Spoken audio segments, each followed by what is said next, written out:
to the City Commission candidates portion of our afternoon. We'd like to welcome our candidates as well as the audience members, and we thank you all for being here. Dr. Trent Davis, Randall Hardy, pretty wave, Dean Klenda, Greg Lankowitz, Bill Longbine, and Doug Graham. And then I'll now turn it over to Janet to give you a refresher on the ground rules for our questions. I am Janet Hanson, lead member.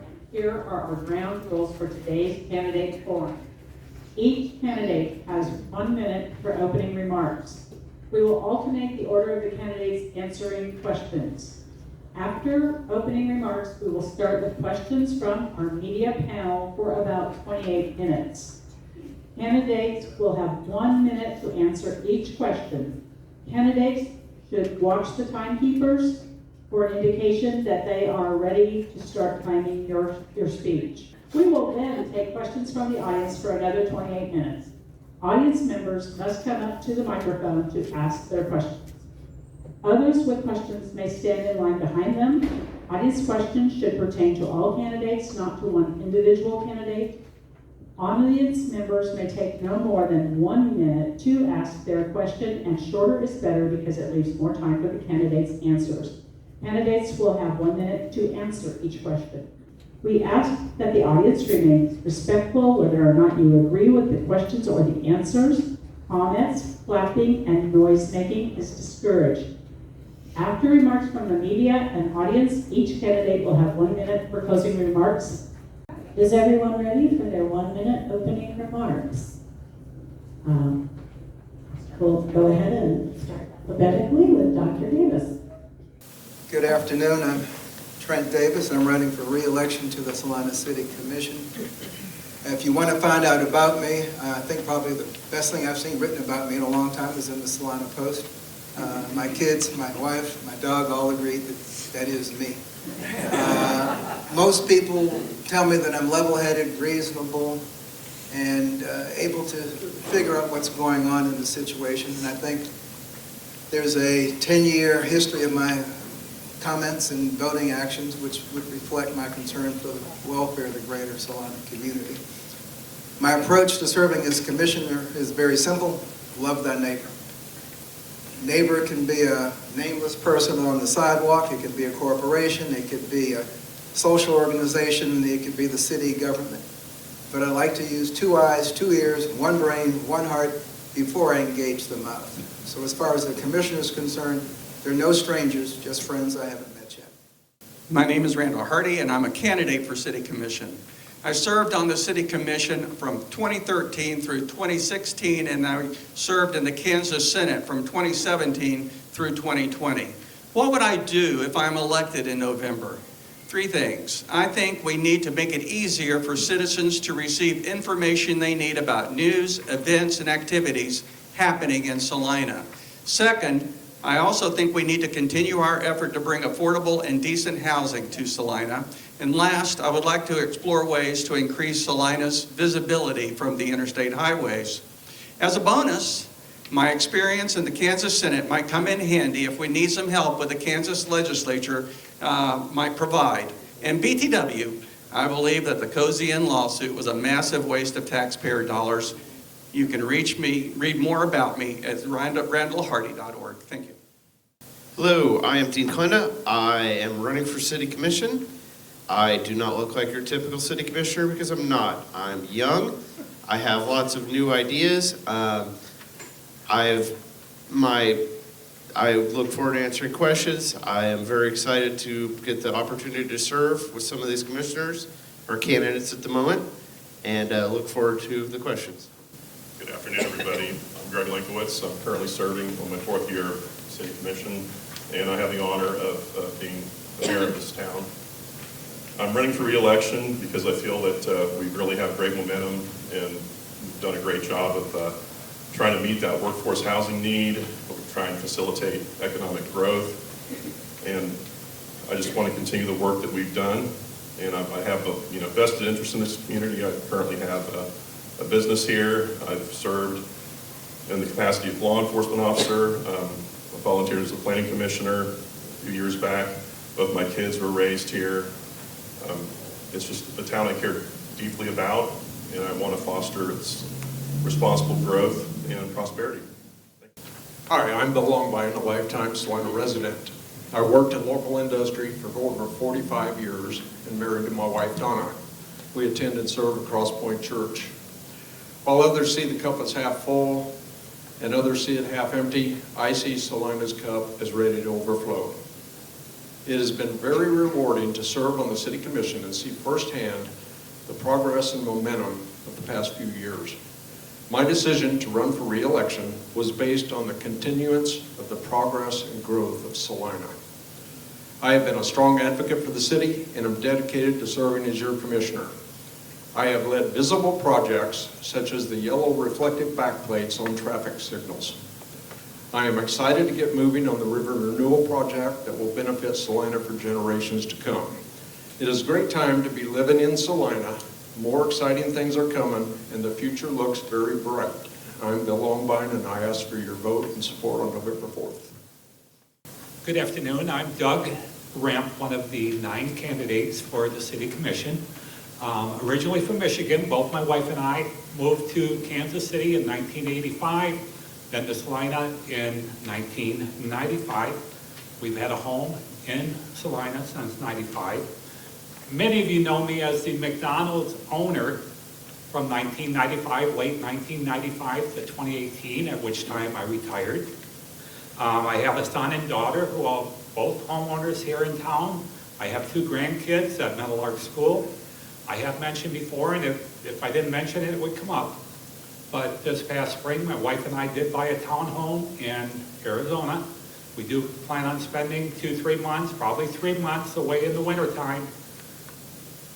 And during those 3 months, I have made a commitment to come back at least once a month for the meetings. And again, I'm Doug Remp, and I ask for your vote come November 4th. Thank you, candidates, and now we get to move on to our media panelist question. I'm going to just reiterate that our panel that we are very fortunate to have today is Nick Hero with the Salina Post, Charles Rankin with the Salina Journal, and Todd Pittenger of KSAL. We're going to start with Charles Rankin, and he will start his questioning with Randall Hardy. Let's get really started. So currently, I think most people in this room have seen that there's a petition going around for breed-specific legislation to essentially ban what is going on in Salina when it comes to pit bulls. That seems to have a lot of momentum from what I've understood and the numbers that I've seen on that Facebook page. If that does end up getting enough signatures and coming to the commission, what would your action be when it comes to having that come directly to you, whether it is to enact it immediately as the full commission or whether you would allow the city, the citizens themselves to vote for what happens with the rest of it? Interesting question. This question also appeared when I was on the City Commission, and I can't remember the year exactly, I think around 2014. At that time, it did not reach a ballot.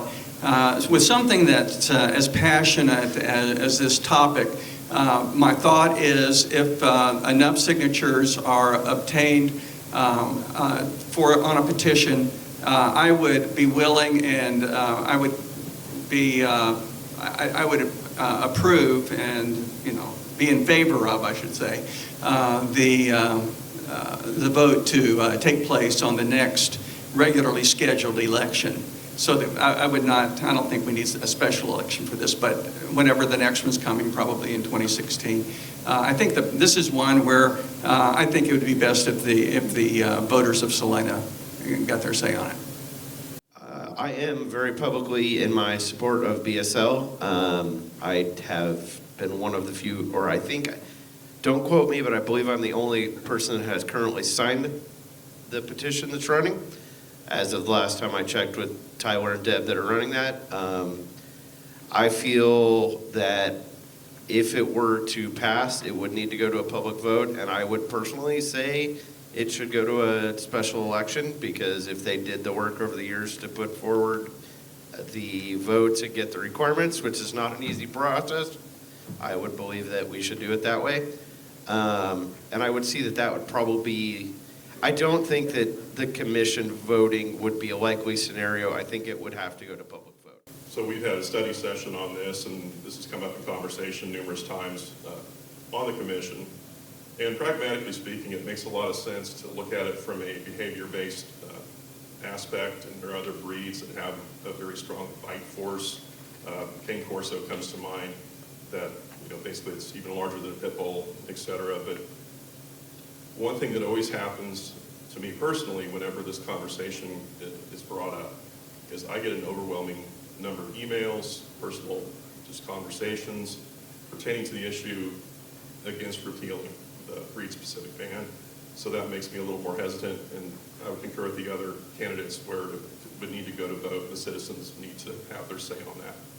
My position on this issue has been to enact a more broad dangerous dog ordinance that doesn't specifically target one breed. And the BSL petition people, they've supported that, and they've brought sample ordinance forward that if you're going to own these dogs that are considered dangerous, there's going to be conditions. And I would rather be able to know where the dogs are, ensure they're getting proper health care, vaccinations, and responsible ownership. That's the key to any dog, dangerous or not, responsible ownership. And I would favor avoiding a special election at all costs, because it's very expensive. I'll start out by saying I do not have a dog in this race. I have a cat that I haven't seen him be vicious in a long, long time.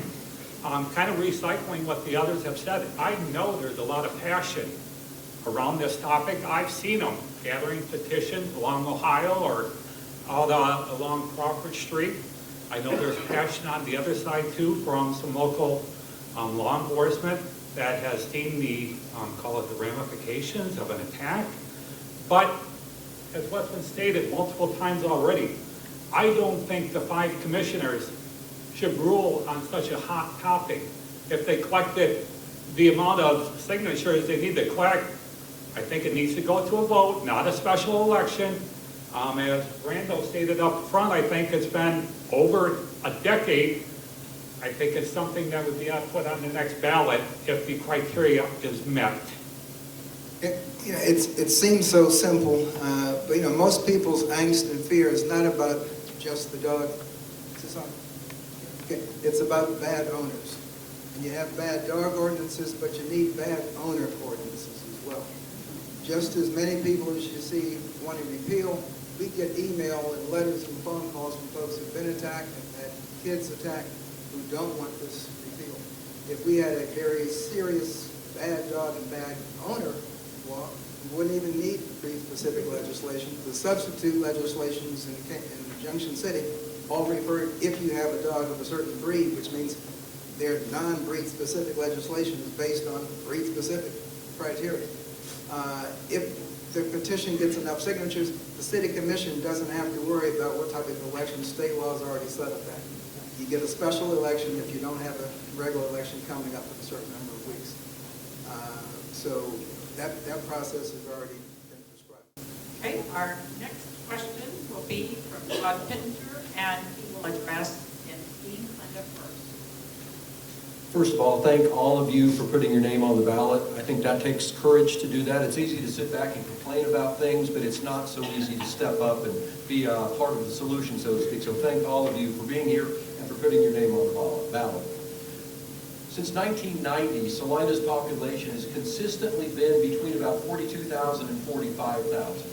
It peaked in 2010, a little over 47,700. Right now, about 46,000-ish. There's always been an effort for as long as I can remember to get our population to 50,000. We always seem to hover right around 45,000. What can you do, what can we do as a city to get that population up to 50,000, which then would open up new doors and avenues for Salina? Things we can do, continue to make workforce development available, continue to grow the small businesses. I live downtown. I've seen the progress downtown's made in the last 5-10 years. The City Light Stage, Campbell Plaza, there's always stuff going on downtown, and just continue to grow that. I know there was a mall project potentially coming up. I'm not necessarily in favor of some of the way the tax funds we're going to work out with that, but that might be something we can also do, help fix that property up. It's pretty run down and not great. I mean, if you've driven in the parking lot, you've probably hit a pothole. You know how that is. But things like that, working with small businesses, working with our large business partners, Tony's, Great Plains Kubota, and just keep fostering those connections. There's an Amazon facility coming out to the industrial area. Keep growing that and working to get those opportunities. First of all, thanks for asking that question. I think a really good argument can be made about the 2020 census. The pandemic, I think, definitely skewed those results, and I don't think we're going to get an accurate number until that's done again. I think we're already on track to grow the city. We've met that workforce housing need to the tune of about 1,000 new doors. We have a lot of manufacturing jobs that are continuing to come to town. We have the virtual reality company with 100 new employees. We just have a lot of good things that, again, we have momentum. We're growing, and we just need to keep doing what we can to facilitate this growth. You know, part of that is we have great community partners like the Salina Area Chamber of Commerce. They're doing their part with our help, and we've funded a little bit of it, I believe about $400,000 if memory serves correctly. And again, these community partners do a great job, and we just help them do their thing. But as far as Salina, I think we're on a great track. Thank you. Last year when I addressed my mayor's acceptance speech, I predicted 2024 was going to be the year we hit 50,000. And personally, I think we're there. I kind of look at traffic patterns, and there's a lot more traffic in this town than there was 10 years ago, 5 years ago. But we have met a lot of needs that comes down to there wasn't anywhere to live in Salina. And those pieces are all coming together with housing at all levels, from apartments to million-dollar houses. And we've had more jobs than we can fill here in Salina. And part of that factor has been the housing crisis. And this commission has worked a lot this past 3 years to address the housing, and those projects are building out right now. Without question, our community has made great strides over the last decade or two.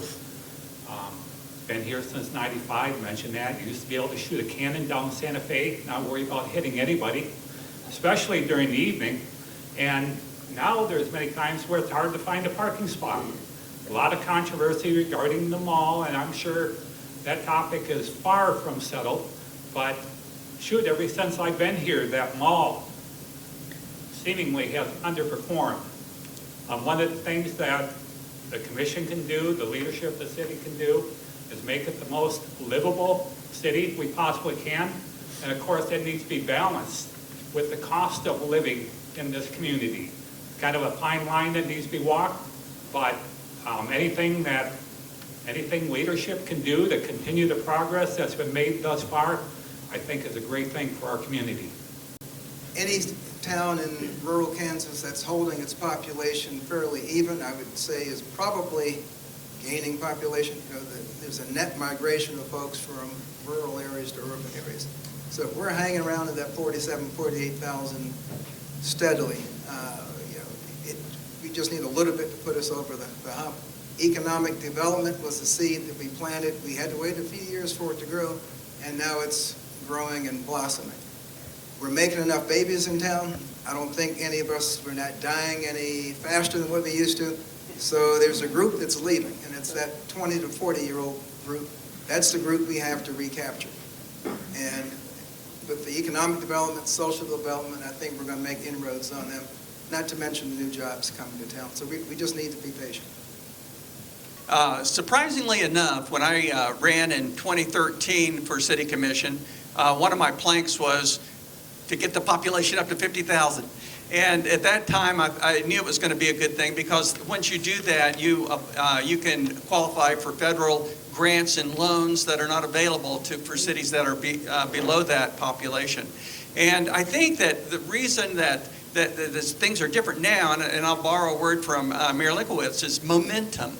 Right now, we have projects going on, downtown redevelopment, and they're talking about the mall, the hotel, but one thing that we're not hearing a lot about, because there's not enough physical stuff going on, is river rejuvenation. Once that happens, river renewal, that is going to change Salina dramatically. And I think when we get those things in place, then all of a sudden we have attractive city that we can bring businesses and professionals to town. Just want to say thank you guys for sending your guys' write-ups. I really do appreciate it. I think it's very important that the people of Salina understand who you guys are, so that way when they're voting, they're like, okay, who are these people? So I appreciate that.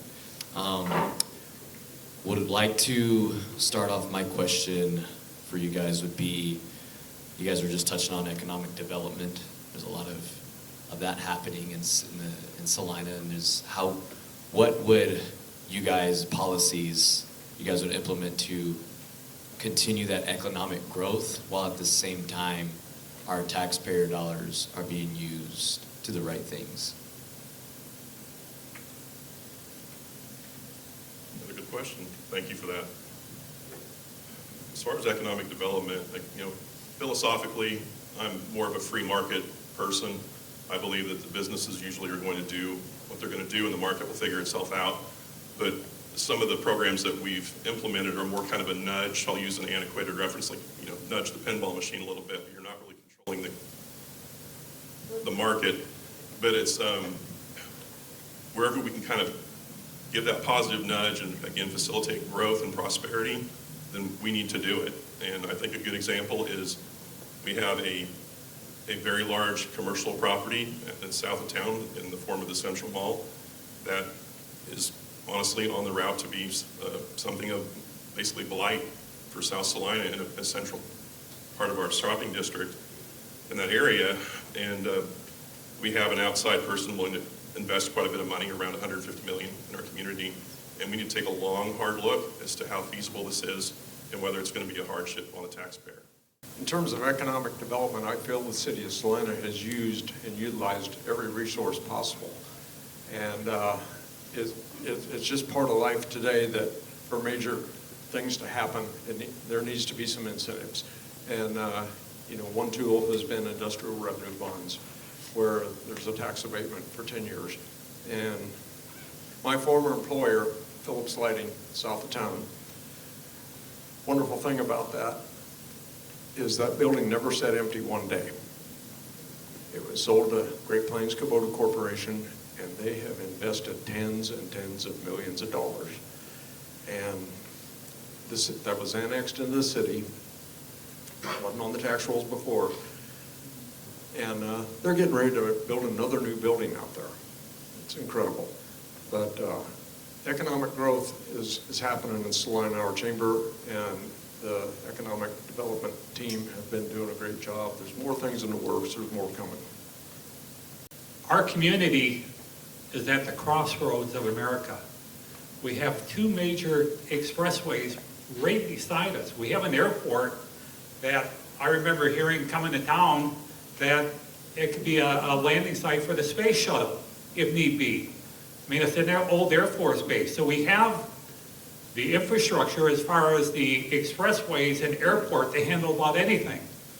Every time I take a drive to Wichita and I see all that new industry in McPherson, I say, why don't we have some of that here? And I know we have new manufacturers here, or new industry in town, but anything we can do to foster that would be an outstanding thing. We need higher paying jobs. The cost of living is not easy anymore. One of the things I would like to see from the commission is any new business or industry coming to town. I think one of the members of the city commission, if not two, should be a liaison to whatever entity is looking at coming this way if they have any issues with the city to help smooth it out. If a business doesn't come to Salina, I can guarantee you there's someplace else that wants them.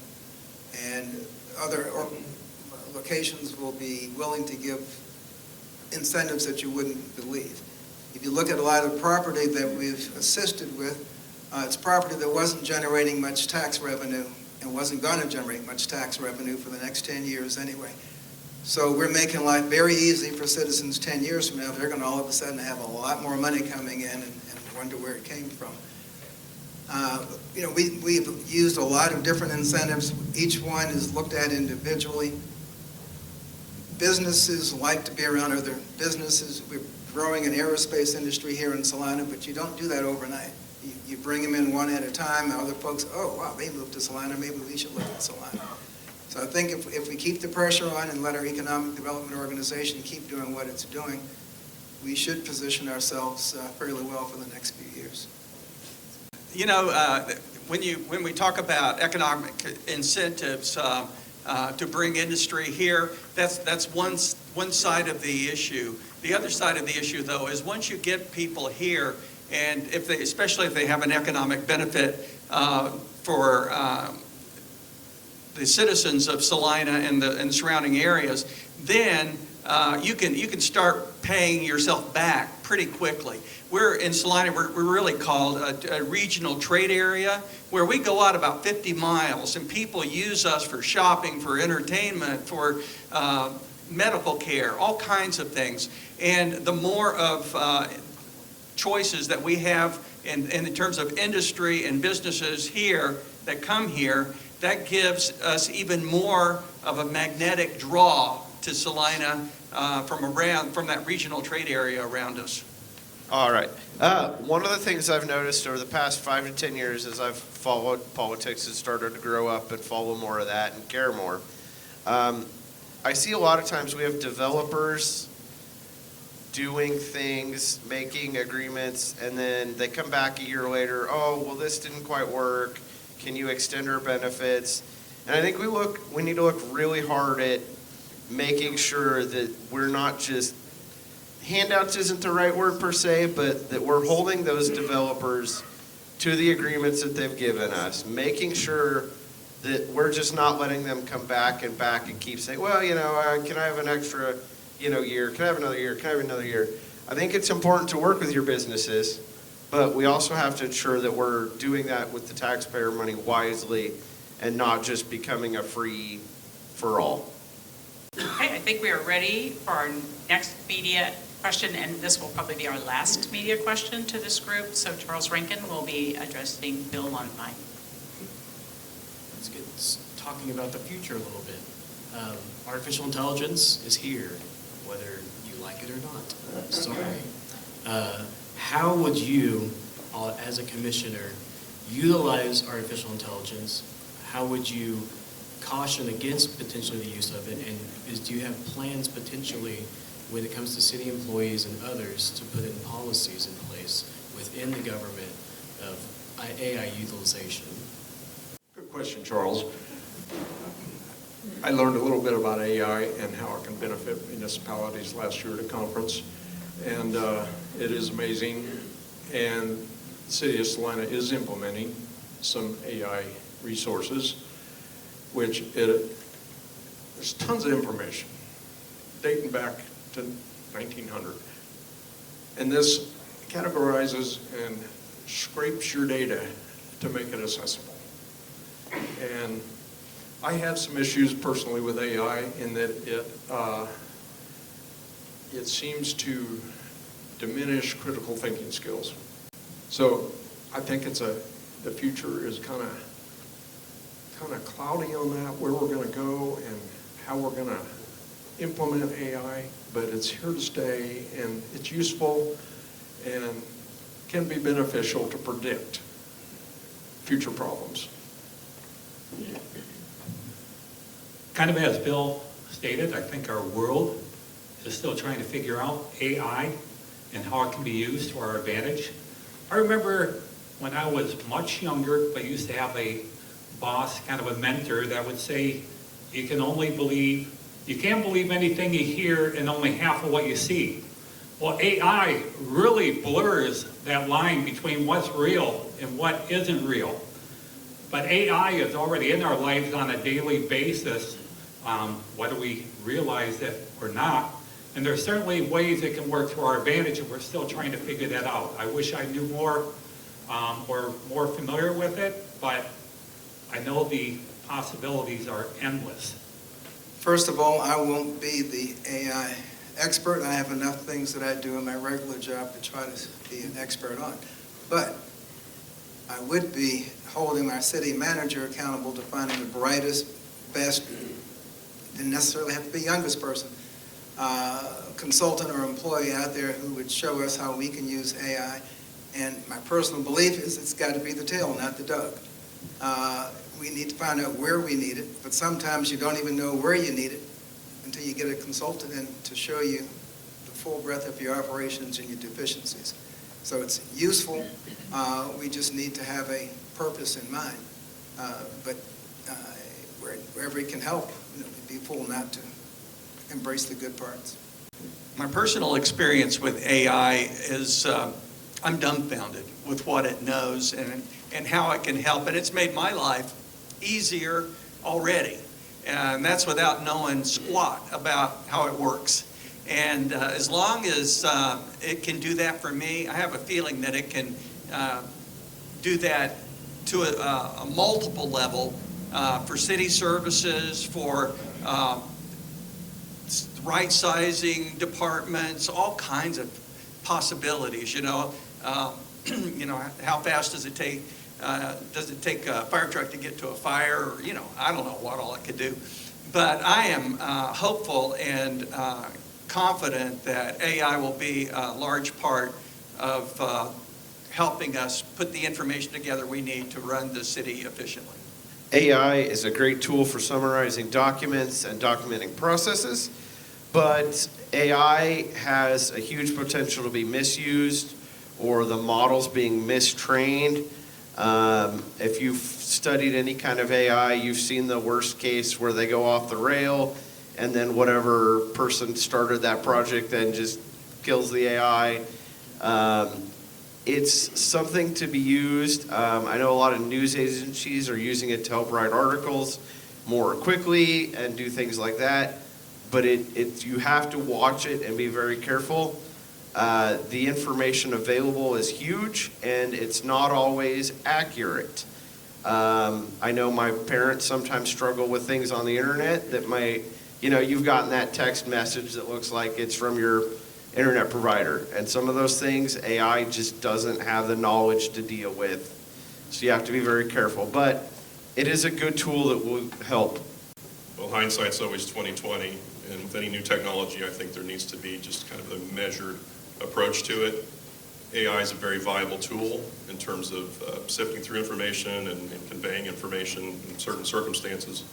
But I do think that we owe it to the taxpayers and the citizens to see if it's something we can utilize to streamline things in terms of finances and just services in general. That being said, there needs to be kind of a balance. If you overutilize it, I think you lose that personal touch, and you get worse, you get a lower level of customer service. And I think at some point, we're all dealing with this technology in our lives. We're going to have a homeostasis of some kind where we kind of find that balance. And what that looks like, I have no idea, but I do believe it will happen sometime in the future. Thank you. Our timekeepers, that I would like to take this opportunity. Thank you very much to our league members, Kay Crawford and Diana Tarver, for keeping us on schedule today.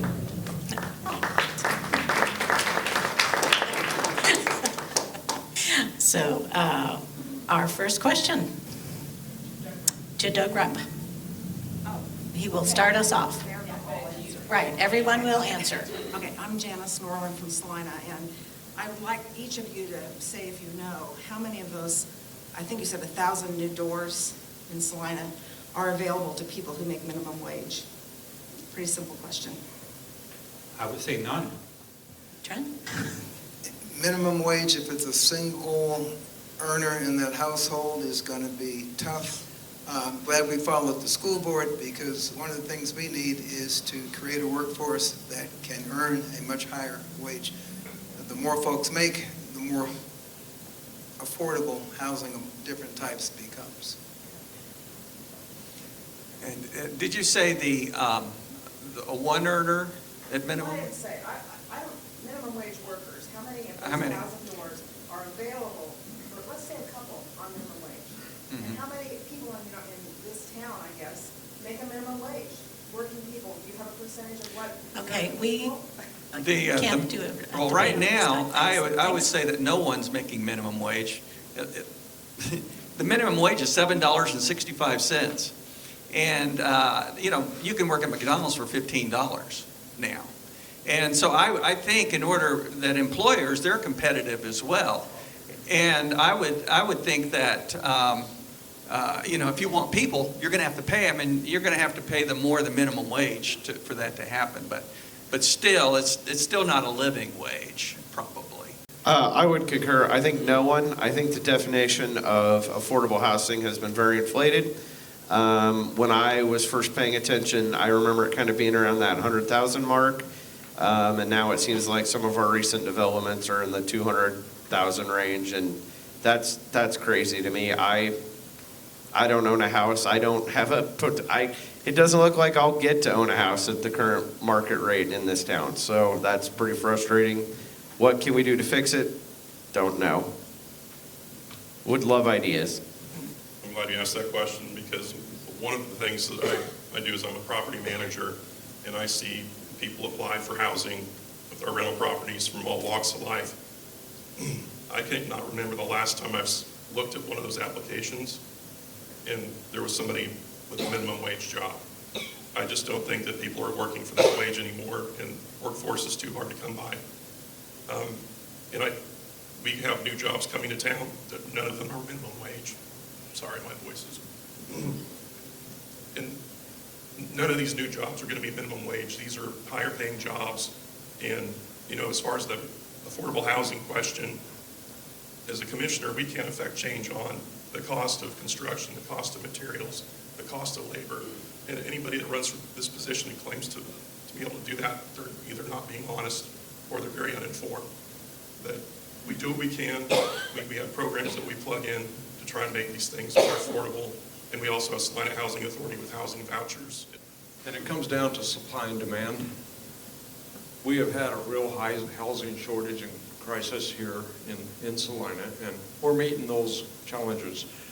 The new apartments out here by Menards, toured them here a couple weeks ago, and the one bedroom starts at $850 a month. And I think that is going to create some competition in the rental markets. To some not so great properties, they're probably going to have to lower the rent. So I think that problem's going to work itself out. But as far as minimum wage, if an employer is only willing to pay minimum wage today in Salina, Kansas, they don't want help or labor very bad. And we have a lot of resources in Salina for people to improve their job skills and make real money. And we will begin with Trent Davis. River project, something the town has voted on, and I've been patiently waiting to be able to kayak down and I'm going to do it before I turn 80. If you are elected and a member of the city commission, will you eagerly support the continuation and hopefully completion at some point soon of the river project? I could take 3 seconds, say yes and drop the mic, but it's going to be fantastic. I'd like to go to the dedication while I can still walk to the river's edge and not get pushed to the river's edge. But we're going to have a free 7-mile park. Even folks who didn't want it are going to flock down there because it's going to be free. It's going to be fun. Something about being near water that humans just like. Some of the things we can't speed up. We don't clear out rivers, and some of that stuff just takes time. But we're moving up. It seems slow, but we are headed there. I'm a huge supporter of river renewal, maybe even humongous supporter of river renewal. It's going to be one of the biggest things that's happened to Salina in decades. And I'm looking forward to it. Right now, the design is 60% done. And so really, you're not going to see anything again in 2026 until probably the end of 26. Then the river dries up, then there will be a riverbed, the bridges will be built, and then the river will be dredged, and then we'll get the nice, clean flowing water coming in 28, 29, somewhere in there. And so I can't wait. I think I'll be walking. I definitely think that it will be an exciting project. I think we need to make sure, as this commission and commissions going forward, that we fund the maintenance of our projects and keep it nice and going. And now's the time to be doing that while it's being built, not until after it's built and fallen apart. I know that we've struggled with maintenance, I feel, on some of our other projects. So we just need to make sure that we've thought that through and had those plans in place, had the staff qualified to take care of it, assuming it becomes a Parks and Rec maintenance responsibility. I honestly don't know the answer to that. So, but yeah, it'll be exciting. I'm also a huge proponent of the river project. I think it's going to be an exciting project that's a capstone on the community, especially around the downtown area. If we can integrate that into the downtown, I think it'll just be tremendous. I've been in other cities that have done that, and it's just a complete game changer in so many great ways. I think generations from now, people will look back at this project, and I think it's going to have that kind of weight and importance. And again, I'm just a big fan, and there's an architectural, it kind of carries over from what we're doing downtown. So some of the Art Deco features are kind of working its way into the bridges, and so there's a cohesiveness architecturally and design-wise that I'm a fan of as well. And I think if we can just implement it in the manner that we've designed it, it's just going to be fantastic. Thank you. One of my biggest challenges as a commissioner is to learn to be patient. In, I believe, November of 23, we received the RAISE grant to rebuild 7 bridges in Salina. And at that time I said, oh great, we can get started on that next summer. And they're supposed to be going out for bid before the end of the year and get started on it next summer. So, patience. One of my greatest honors as mayor was to sign the agreement with the Corps of Engineers, along with Senator Moran and the Colonel of the Army Corps, to complete their study and their part of the project. And that's moving along. We had some delays, of course, but I am a very big supporter, and I look forward to being able to enjoy that river before I'm too old. So I'm a supporter with some ifs, things that need to happen. Without question, that can transform our community. I don't see it as not in my mind, not as an economic engine, but a quality of life thing for the residents of our community. I've looked back, I've tried to find, I haven't seen where the voters approved this project. I have seen that where we passed, I believe it was 4/10 of 1 cent in sales tax to be used for infrastructure for the community. You could probably slide a lot of this into that category. I think as the commissioners have been, we need to remain cautious. We need to do it in a calculated and methodical way. And we need to keep an eye on the financial aspects of it. Some of the grants that have been awarded have not been received. And in this day and age, I just worry about that money being clawed back.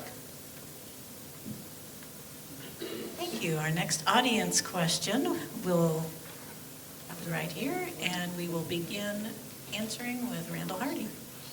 All right, so my question is about the homeless population in Salina.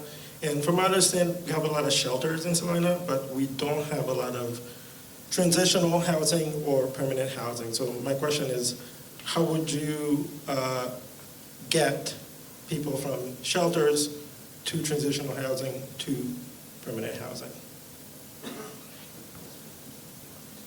I think that's a great question. Right now, all we have is, the Rescue Mission and Ashby House and Salina Grace, and those organizations do a great job of helping with the homeless. We contribute mostly with the OCCK offerings with transportation and that sort of thing.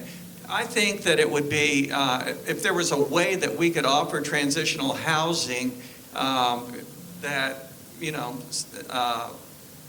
would be a good thing. The feds have a program with this, and but and I don't know how well it lines up with what you're talking about.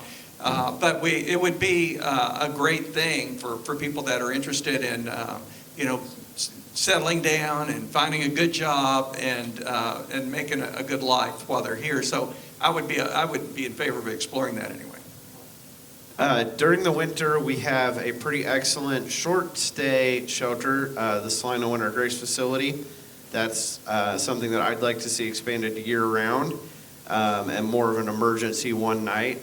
We have some great partners in the Rescue Mission and Ashby House as far as longer term with programs and more transitional. Those are excellent facilities. I've worked with both of those throughout my career. Transitional housing, I don't quite know what's available. I know there are some. I know, for example, that Lee Lofts has one apartment that's reserved for that kind of program. I don't know if that's duplicated elsewhere. I would love to see more of that, especially in some of the new affordable housing communities we build, making that a requirement, or if we can't, or however that works. But I think that's something to be explored for sure. This is one of those subjects that I have a lot of experience with from my law enforcement years and also as a property manager. The first thing I would say is a lot of this fits under the purview of the Salina Housing Authority with their voucher program.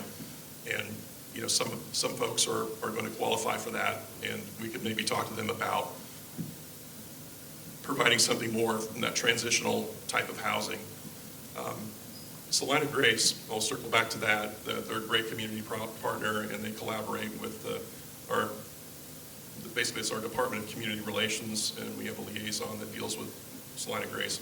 But they assess, who's going to be most successful if they're given that type of housing. Because if you have somebody with an alcohol or addiction problem, and maybe some other things they need to address first before we start taking that step to that responsible, home ownership or renting a place.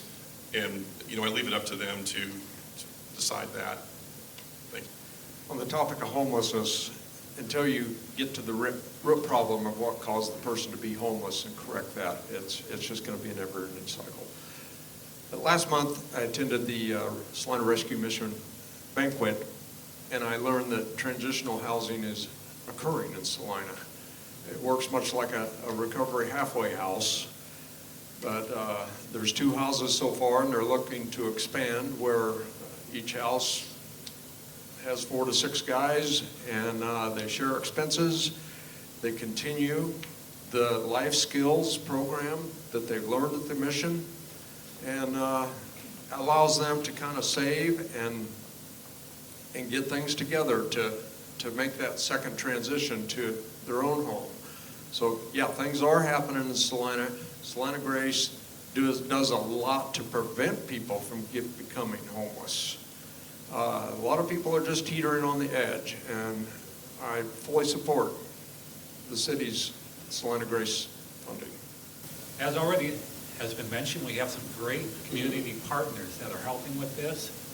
I've already mentioned I've had the opportunity to travel a little bit. It seems like any city of any substance is a challenge they have. Some cities seem to do better than others, and if we find a city that has implemented best practices that work, we should be picking their brain or trying to figure out what they're doing that makes them different. I believe, if I've read correctly, that our current commission maybe has commissioned a request for proposal from a company to put together a plan on how to address this issue. But It's been an issue for forever. I think the request for a proposal for a plan is probably a good starting point, but we have good community partners. And with any social issue like this, it's more important that we come up with a viable solution than anyone particularly get credit in that regard. I think the last two respondents have given some very good ideas. Mental health services need to be expanded, and when you approach it as an issue of homelessness as a noun rather than homeless as an adjective, then you start getting to those root causes. The government can own the process and run it, or we can subsidize those who are doing a good job at it. If I ruled the world, I'd give Salina Grace $2 million a year and say, hey, you're obviously got your head in the right place, run with it. But until that becomes the will of everyone in this room who's willing to have their taxes go up $4 million a year, we'll have to find that money elsewhere. All righty, next questioner. Gentlemen, Mr. Ramp made reference to this in talking about the clawback for the river project. I appreciate that. My question is, well, we live in a different environment than we lived in 9 months ago. There have been many federal and therefore state programs and agencies that have been cut drastically. The kinds of support that we relied on for $50,000 population for a river project, et cetera, look tenuous. And I'm not saying that the Army Corps of Engineers won't continue with the river project, but they did cancel the meeting because they've been temporarily, quote unquote, laid off. There's no way to predict that. And my question to you is that both personally under the mantle of commissioner and as a commission, are there ways that you can see to encourage the public and our representatives to correct the situation and therefore ensure the continued progress of Salina as a community? And we'll start with Dean. So I think a lot of that falls on informing the public of what's going on so that they can then reach out to speak to the government representatives in their districts and stuff. And so doing things like continuing to improve on all the meetings. The city films are televised, and they just started filming Arts and Humanities and a couple of the other boards that didn't meet in the building. Making sure people know that school board's accessible. Just helping to get all that out. Helping people know that you can get agendas emailed to you it's no longer weekly, but when I was doing it, it was weekly. Those are things that are easy to sign up for on the website. And then you can look at an agenda and go, oh, that topic interests me. Go back to the meeting and follow it. Everybody's getting busier and busier. It's getting hard to attend public meetings all the time. I know some people in here do, and I applaud that. But you can always do more to get the info out. In terms of a response, are you referring to what do we do in terms of if we lose federal funding, and what would we do to help with that problem, or are you talking about just civic engagement locally? Yeah, and I realize it's open-ended, but I'm thinking both personally and as a commission, are there ways that you can effectively communicate with federal representatives as well as take action as a commission to reverse that tide? Understood. Thank you for that. So to me, it starts in this room. I mean, all you folks have been kind enough to give your time to us, and you've taken an interest in local politics. And it's my belief that these elections affect our immediate surroundings more so than a lot of other ones. And as far as local representatives, I mean, we have purview over the city of Salina, so we don't have a lot of control as far as past that.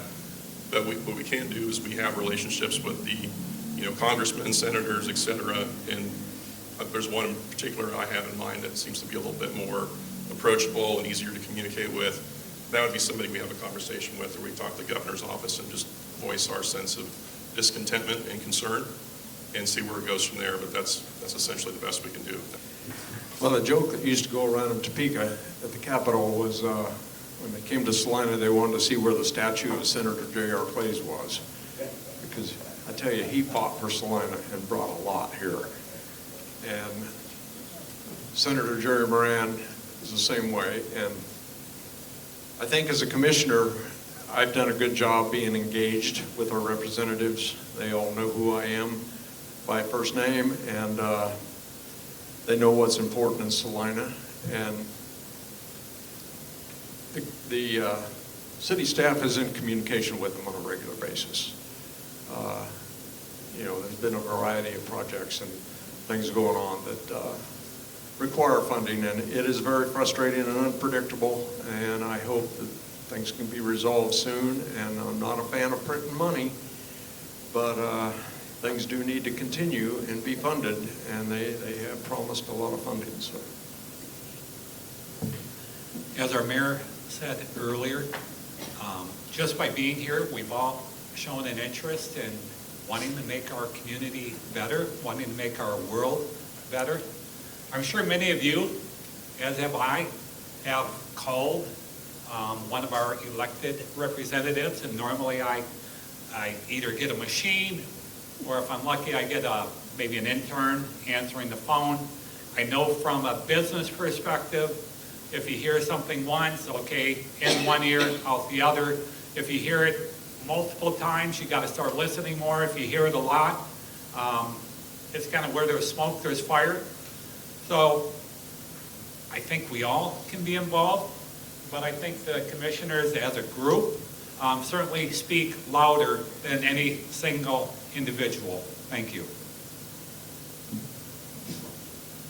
I would say there are a lot of cities and a lot of states who feel as though their U.S. representatives have been relatively impotent over the last 9 months, and the Smoky Hill River is so far down the list of major things that our elected officials have not addressed.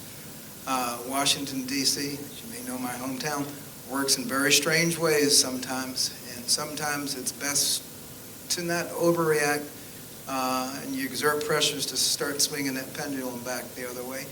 We could always decide to generate that money ourselves, but it'd be a lot of money. But keeping the pressure on local representatives, state representatives in Washington, D.C. has not yielded much in the way of results recently.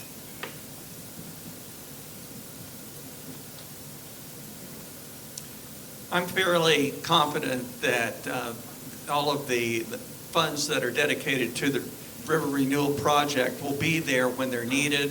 Whether the timing is a certain, 3 months off or 6 months off, I have a feeling that the project is far enough along that the money will be there. I think that it's important to empower the citizens of Salina. And as I mentioned in my opening remarks, we're not really educated right now as much as we should be, I think, as educated citizens. The other thing I'd like to say too, in my opening remarks, as a former state senator, I know a lot of folks both in Topeka, especially in Topeka, but also in D.C., that if we ever needed to go to bat for the citizens of Salina, I would feel very comfortable in that situation. I know how to pick up the phone and make things happen. All righty, we have time for one more question. Thank you guys for all showing up here today, and thank you for having the intestinal fortitude to run for public office.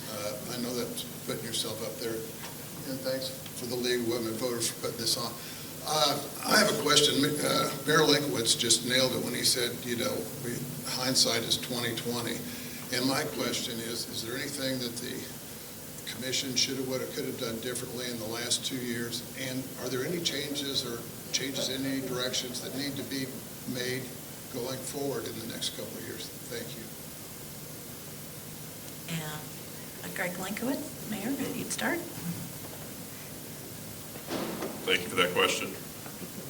What comes to mind, and it's not because I heard a couple chuckles, and I think there are some folks that were thinking about the cozy situation, and I'll leave it with that, which is that's not what I'm going to mention, but they did sue us, and that was kind of it. We didn't engage them in lawsuit. The Jerry Ivy Sprinkler Park splash pad, looking back at that, we had a gentleman that in hindsight was the design, he underbid it and just overpromised, underdelivered.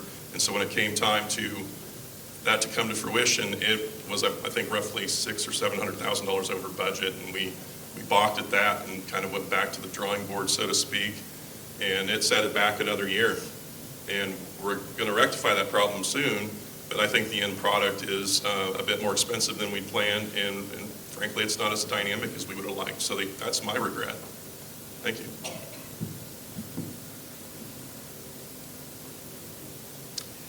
I had a discussion yesterday, frustrated with the way things go, and I said there will always be difficult situations, always. There's never going to be a cakewalk. The last couple of years there has been some real challenges, and the Jerry Ivy Park, I had grand plans for that, and I was the one that really pushed to fill in that pond and deal with the dangerous algae situation. But going forward, next year we are budgeted to do a full city comprehensive plan, which they recommend doing that every 10 to 15 years to revisit what's working, what's not, try to reduce obstacles, and make it a better place to live. So I look forward to that. It's probably going to take a year to get it done, and it'll be extensive, and sure there's things that need to be visited and reread. So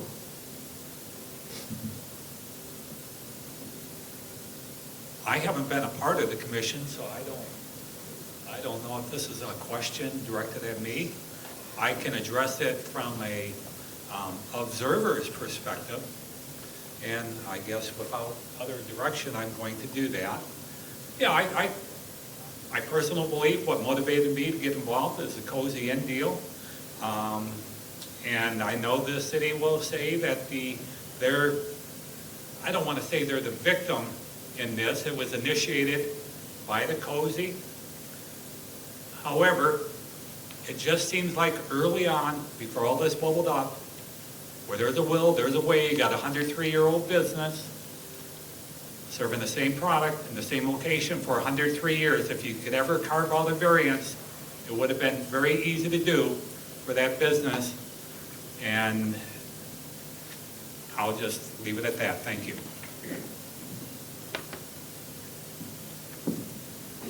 In medicine, it's said about surgeons, they're not always right, but they're never indecisive.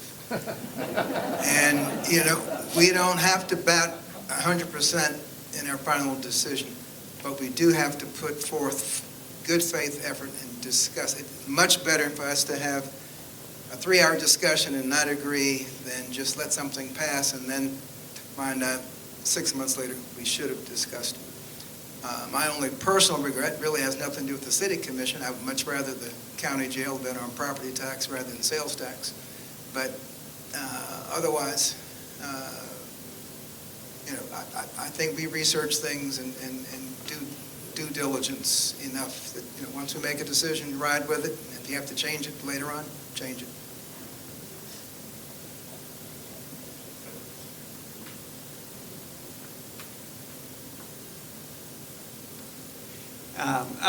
And I have to bring up the Cozy Inn, and I know I wasn't in on all the executive sessions, and but the release from the city describing what happened. I think there were like 2 or 3 paragraphs before it was written. The first paragraph, but there are 2 or 3 paragraphs before that one that were not shared with the public. And what I'm thinking about is that I think there was this disagreement between, is this a sign and advertising or is this a mural?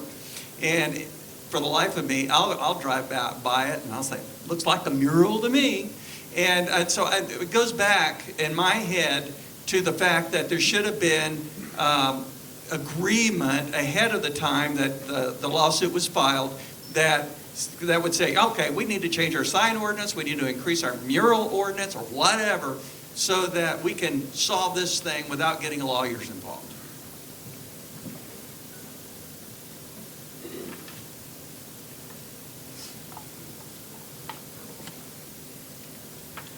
I've been very public on the internet about my opinion on the Cozies. I think that it was mishandled on not to the best of both parties' ability, but I think when you have a meeting with the city and then wait 3, 4, 5 days and then sue the city, effectively you tie the city's hands and give them no options but to do the process that has been done. I feel like had the owner waited a couple weeks or a month before doing so, he would have had his mural months ago. One of the things not related to that I think that the city needs to work on, and I've been public about, is I think we need to get Tony's Pizza Event Center hosting more events, more concerts, more public events. I know when I was a kid, I lived on Front Street, which is just down the street, and that place is busy every single weekend. I'd like to see us hold them to that task of bringing events back, affordable events. The Stiefel is a great facility. It has less seating. Prices get a little more pricey because of that.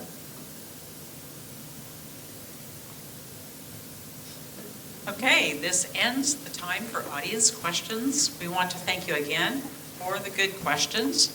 We will now have a 1-minute closing remark from each candidate, starting with Bill Longbine.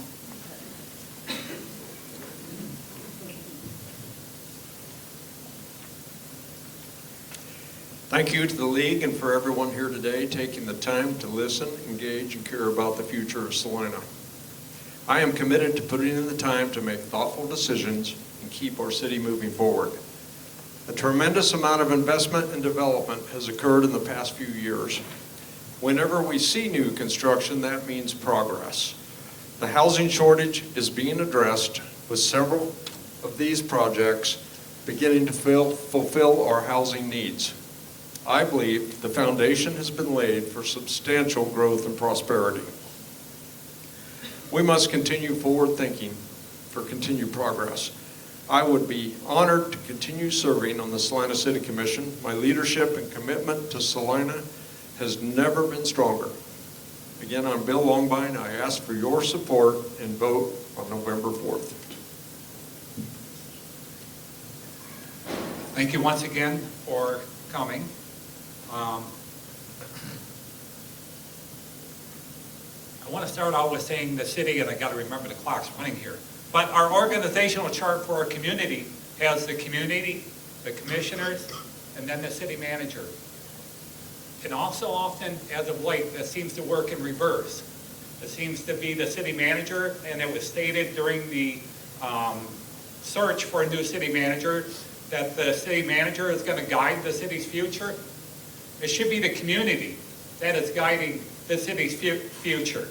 The community is making sure they're communicating with the commissioners, and the commissioners are listening, and they're directing the city manager on what direction we want our community to go in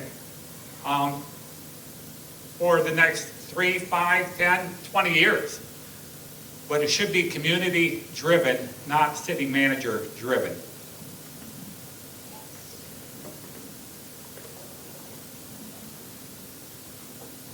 All things considered, if you were to make a list of the things we've been discussing for the last hour and a half, there's not a whole lot broken or wrong in Salina.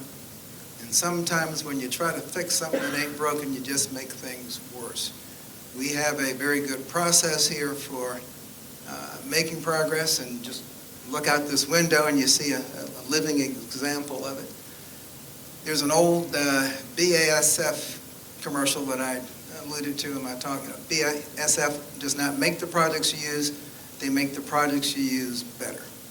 And what government's role here in Salina has been is to make it easier for business to succeed, social organizations to implement programs, get housing built. The government is not owning or building these houses or setting up the businesses. Our job is to make it so that other folks can shine and we all benefit. So I'd like to continue my efforts in that regard.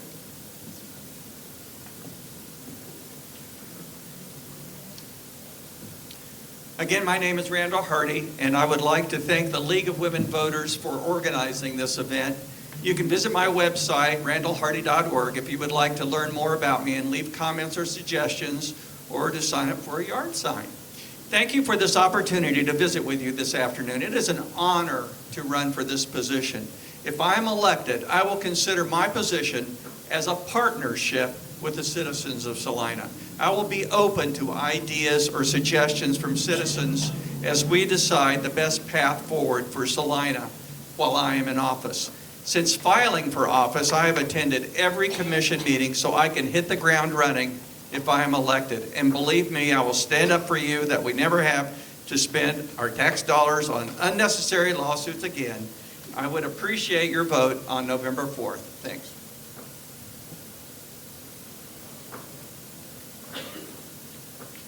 I'm Dean Kunda. I would appreciate your vote. I can't promise that I will agree with anyone's opinions, but I will absolutely listen and try to come to a happy place. I've talked with people about BSL specifically, some very worried about the alternative side of that being repealed.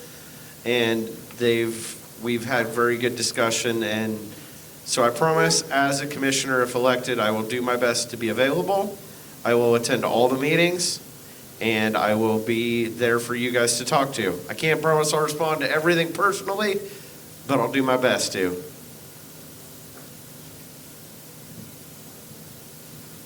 I'm Greg Lenkowitz, and I'd like to thank you all for being here and taking your time to take an interest in local politics. And thank you to the League of Women Voters for providing this fantastic venue. But in short, I'm proud of the work that we've done over the last 4 years on the commission. I would be an honor to continue that. And I think we're going to be headed to a good place if we just continue on this path and this momentum. One thing I want to close with is there's a little bit of a misinformation pertaining to property tax, and just for what it's worth, as a taxing entity, the city of Salina by itself, we went revenue neutral in 25, and we're headed that direction for 26, and we'll effectively drop the mill by basically 8,500s this coming year. And again, I just want to set that straight, because if your property taxes have gone up, it's because your valuations, and it's the other taxing entities such as the USD 305, the county, airport authority, et cetera. So we're the one taxing entity that went revenue neutral for the last 2 years. Thank you. Hey, I want to thank everybody for coming. Thank you to the candidates for being here. And thank you to our media panel, Nick, Charles, and Todd. We appreciate you doing this for us, and Salina Media Connection for videoing this. And the recording will be on our website shortly, and our website is www.lwvsalina.org. And some important election dates to think about is the last day to register is Tuesday, October 14th. And the city county building will be open until 8 p.m. for late night voter registration. The last day to request advanced ballots by mail is October 28th. Advanced ballots begin mailing on October 15th. Advanced voting begins October 20th at the county clerk's office Monday through Friday, 8 a.m. to 5. On Saturday, November the 1st, advanced voting will be held at the county clerk's office from 10 a.m. to 2. And the last day to vote in the office is on Monday, November the 3rd. And it ends at noon. And the general election is on Tuesday, November 4th from 7 a.m. to 7 p.m. at your local polling location. If you don't know that, you can call the county clerk's office or go to Vote 411 to make sure you know where to go. Again, thank you for coming, and we will be back in next year for election.